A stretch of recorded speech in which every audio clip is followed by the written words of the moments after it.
Hey, welcome to Daily Strength. This is Joe Stowell, and today let's talk about intimacy, the kind that really satisfies. One of my all-time favorite passages in Scripture is Psalm 42. As the deer pants for the water brooks, so my soul panteth after thee, O God. In my book, intimacy is a really attractive word. Down deep inside, all of us long for meaningful connections that satisfy our souls and chase away the shadows of aloneness. But if we're not careful, we just might be looking for true intimacy in all the wrong places.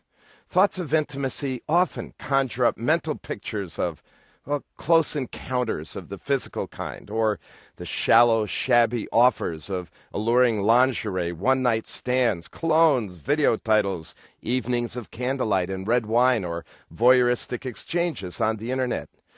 And more innocently, your thoughts of intimacy may just be about finding a really good friend that can be a soulmate. But even deep friendships can sometimes be fleeting and fickle.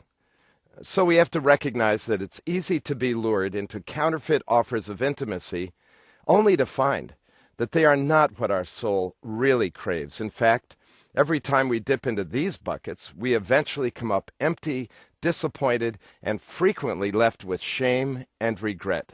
So, accept no substitutes. And don't stop looking until you have found the soulmate that truly satisfies. You ask, who would that be? Well, search no more. The offer of fulfilling intimacy is found in a deepening relationship with God Himself. After all, you were built for intimacy with Him. That's what Adam and Eve experienced in the Garden of Eden until sin blocked access to God. But, thankfully, God did not give up on His desire for intimacy with you.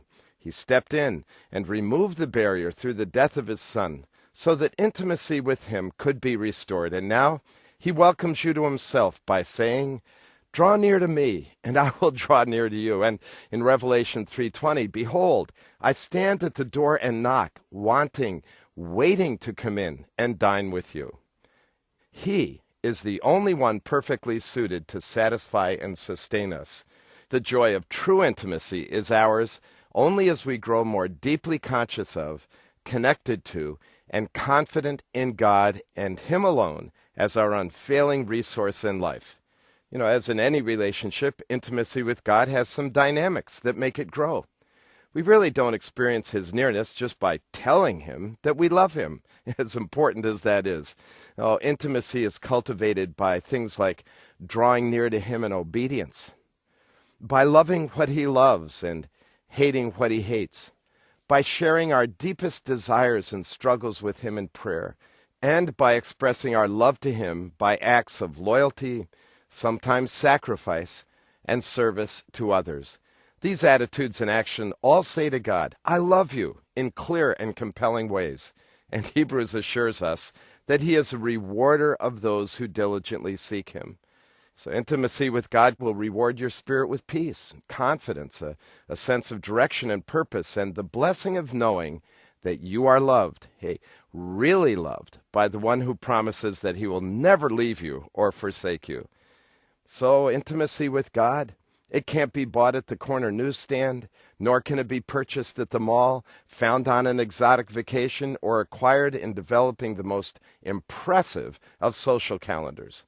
When it comes to the joy of intimacy, these things are the small talk of life compared to the deep satisfaction that comes from the privilege of knowing that, as the old song has said, in a love that cannot cease, I am His and He is mine.